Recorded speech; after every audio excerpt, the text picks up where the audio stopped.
পবিত্র কোরআনে এমন একটি সূরা রয়েছে যা নিয়মিত রাতে পাঠ করলে সংসারের অভাব দূর হয়।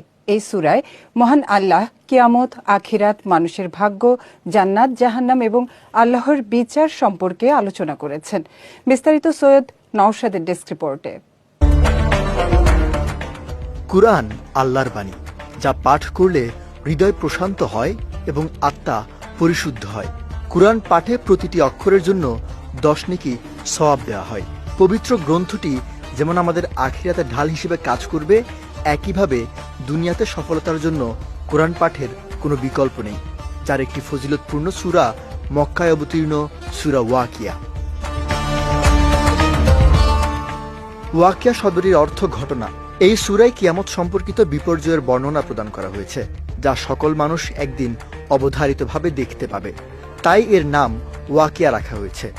এই সূরা কিয়ামতের দিন এবং এর পরবর্তী পরিণতির ব্যাপারে মানুষকে সতর্ক করে এবং আল্লাহর দিকে ফিরে আসার তাগিদ দেয়। আব্দুল্লাহ ইবনে আব্বাস রাদিয়াল্লাহু তাআলা আনহু থেকে বর্ণিত, একদিন আবু বকর রাদিয়াল্লাহু তাআলা আনহু বলেন, হে আল্লাহর রাসূল, আপনি তো বৃদ্ধ হয়ে পড়লেন। তখন নবীজি সাল্লাল্লাহু আলাইহি সাল্লাম বললেন, হ্যাঁ, আমাকে সূরা হুদ, ওয়াকিয়া, মুরসালাত, নাবা এবং সূরা তাকওয়ির বৃদ্ধ করে ফেলেছে। এই সূরা পাঠ করলে কখনো অভাব আসে না। আব্দুল্লাহ ইবনে মাসউদ রাদিয়াল্লাহু তাআলা আনহু তার মেয়েদের প্রত্যেক রাতে এই সূরা তিলাওয়াত করার আদেশ করতেন।